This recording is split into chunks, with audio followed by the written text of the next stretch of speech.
Comprehensive NCLEX RN Challenge Exam 12. Question 1. During a routine checkup, Nurse Marianne assesses a male client with acquired immunodeficiency syndrome, AIDS, for signs and symptoms of cancer. What is the most common AIDS-related cancer? Squamous cell carcinoma, multiple myeloma, leukemia, Kaposi's sarcoma.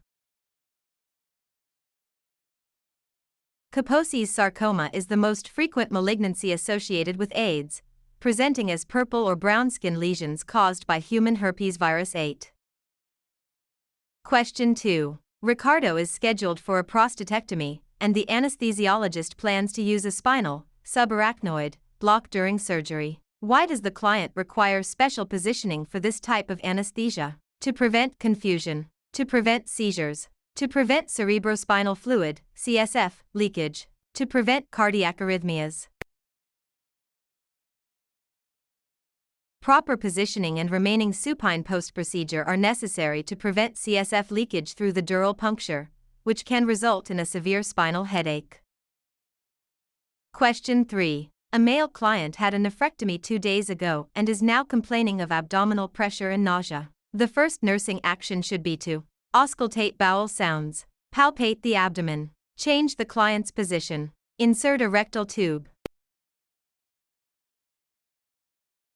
Postoperative abdominal pressure and nausea may indicate paralytic ileus. Auscultating for bowel sounds is the first assessment step to evaluate gastrointestinal motility. Question 4. Wilfredo, with a recent history of rectal bleeding, is being prepared for a colonoscopy. How should the nurse Patricia position the client for this test initially? Lying on the right side with legs straight, lying on the left side with knees bent, prone with the torso elevated, bent over with hands touching the floor. The left side lying, SIMS, position is used initially for colonoscopy because it follows the natural anatomy of the sigmoid colon, easing the insertion of the scope. Question 5. A male client with inflammatory bowel disease undergoes an ileostomy. On the first day after surgery, the client's stoma appears dusky. How should the nurse interpret this finding? Blood supply to the stoma has been interrupted. This is a normal finding 1 day after surgery. The ostomy bag should be adjusted. An intestinal obstruction has occurred. A dusky, pale, or purple stoma indicates impaired tissue perfusion or ischemia and is a surgical emergency that must be reported immediately.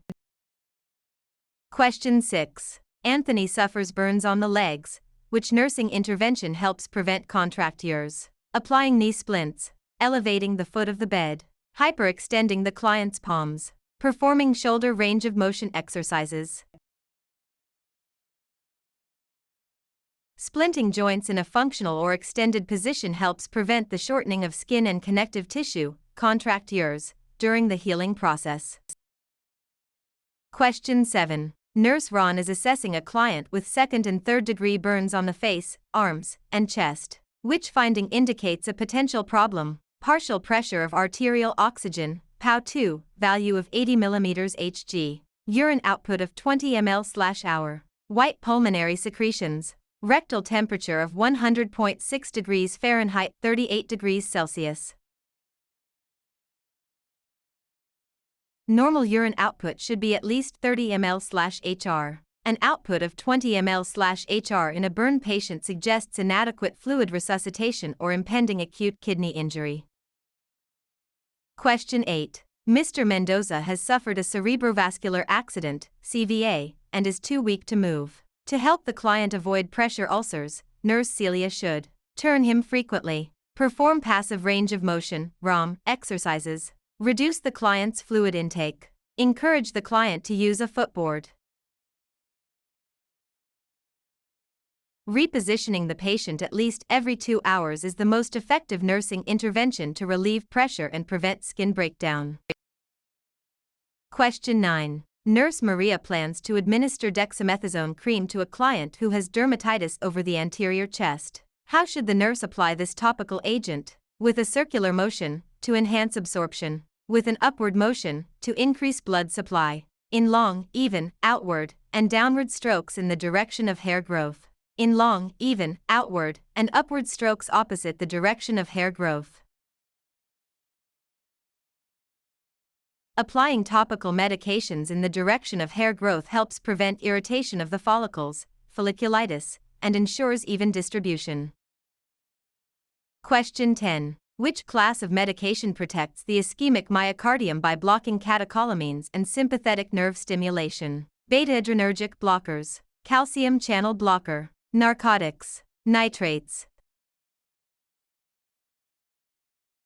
Beta blockers block the effects of catecholamines like adrenaline, decreasing heart rate and myocardial oxygen demand, which protects the heart after and me. Question 11. A male client has jugular distension. In what position should the nurse place the head of the bed to obtain the most accurate reading of jugular vein distension? High Fowler's, raised 10 degrees, raised 30 degrees, supine position. Jugular venous distension, JVD, is most accurately assessed with the head of the bed elevated at a 30 to 45 degree angle. Question 12. Which class of medications maximizes cardiac performance in clients with heart failure by increasing ventricular contractility? Beta-adrenergic blockers, calcium channel blocker, diuretics, inotropic agents. Positive inotropic agents, such as digoxin, increase the strength of the heart's contractions, thereby improving cardiac output in heart failure patients. Question 13. A male client has reduced HDL and elevated LDL levels. Which of the following dietary modifications is not appropriate for this client? Fiber intake of 25 to 30 g daily, less than 30% of calories from fat, cholesterol intake of less than 300 mg daily, less than 10% of calories from saturated fat. For clients with high-risk lipid profiles, dietary cholesterol should be limited to less than 200 mg daily. 300 mg is the limit for the general healthy population. Question 14. A 37-year-old male was admitted with acute ME. Which of the following actions would breach the client's confidentiality? Verbal report to the telemetry nurse before transfer, notifying the on-call physician about a change in condition. ED nurse checks the latest ECG results to check the client's progress. At the client's request, the nurse updates the client's wife.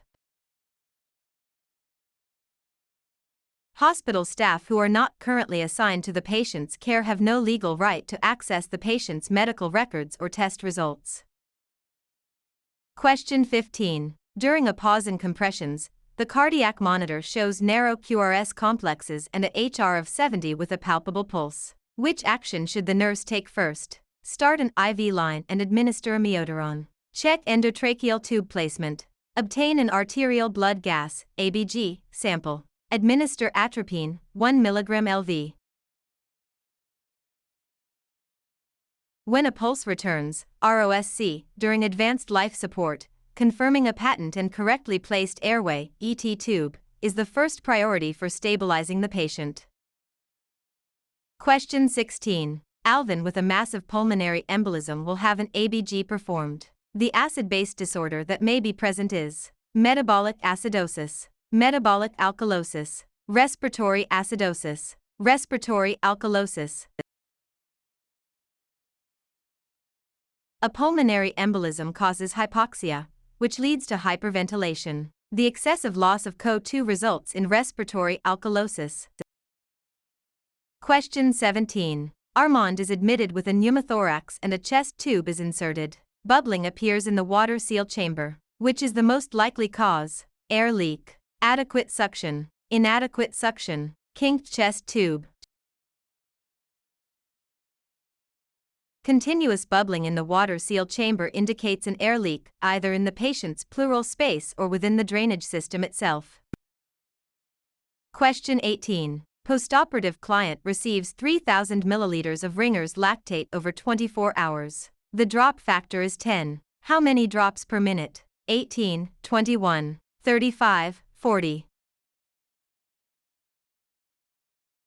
Calculation: 3000 ml x 10 GDT / 24 hours x 60 minutes equals 30,000 / 1,440 equals 20.83, which rounds to 21 drops per minute.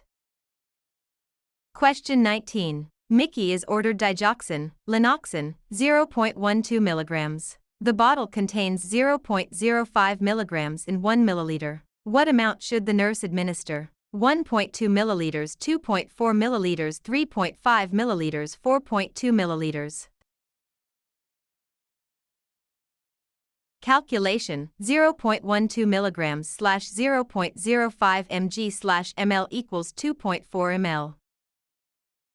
Question 20. Nurse Alexandra teaches a client about elastic stockings. Which statement indicates the teaching was successful? I will wear the stockings until the physician tells me to remove them. I should wear the stockings even when I am asleep. Every 4 hours I should remove the stockings for a half hour. I should put on the stockings before getting out of bed in the morning. Elastic, TED, stockings should be applied before the client gets out of bed, while the veins are less congested and the legs are least swollen. Question 21. The primary reason for rapid continuous revarming of the area affected by frostbite is to lessen the amount of cellular damage, prevent the formation of blisters, promote movement, prevent pain and discomfort. Rapid revarming in water, 104 to 108 degrees Fahrenheit, helps to quickly restore blood flow and stop the freezing process, which minimizes cellular death and tissue loss. Question 22. A client asks how hemodialysis will take the place of his kidneys. Hemodialysis works by passing water through a dialysing membrane, eliminating plasma proteins from the blood, lowering the pH by removing non-volatile acids, filtering waste through a dialysing membrane. Hemodialysis uses the principle of diffusion to move nitrogenous waste products and excess electrolytes from the blood across a semipermeable membrane. Question 23. A client with AIDS tells the nurse that he has been exposed to measles. Which action by the nurse is most appropriate? Administer an antibiotic. Contact the physician for an order for immune globulin. Administer an antiviral. Tell the client that he should remain in isolation for 2 weeks. Immune globulin provides passive immunity and can prevent or modify measles in an immunocompromised person if given shortly after exposure. Question 24. A client with MRSA is on contact precautions. Which statement is true regarding these precautions? The client should be placed in a room with negative pressure. The door may remain open. The client should wear a mask at all times. Infection is prevented by hand washing, gloves, and a gown. Contact precautions are designed to prevent transmission by direct or indirect contact. Required PPE includes gloves and a gown when entering the room. Question 25. A client with an above-the-knee amputation tells the nurse that his foot hurts and itches. Which response indicates an understanding? The pain will go away in a few days. The pain is due to peripheral nervous system interruptions. I will get you some pain medication. The pain is psychological. The pain and itching are due to infection. Phantom limb sensation is a real physical sensation caused by nerve endings in the stump sending signals to the brain. It requires pharmacological management. Question 26. A client with cancer of the pancreas has undergone a Whipple procedure. During this procedure, the doctor removes the head of the pancreas, proximal third section of the small intestines, stomach and duodenum, esophagus and jejunum. The Whipple procedure, pancreaticoduodenectomy, involves the removal of the head of the pancreas, the duodenum, part of the jejunum, and the gallbladder. Question 27. The physician has ordered a minimal bacteria diet for a client with neutropenia. The client should avoid packed fruits, salt, fresh raw pepper, ketchup. Neutropenic patients should avoid raw produce and certain spices like fresh pepper, as they can harbor high levels of bacteria and mold. Question 28. A client is discharged home with a prescription for Coumadin, sodium warfarin. The client should be instructed to have a ProTime done monthly, eat more fruits and vegetables, drink more liquids, avoid crowds. Patients on warfarin must have their prothrombin time, point, or international normalized ratio, INR, checked regularly to ensure the dosage is therapeutic.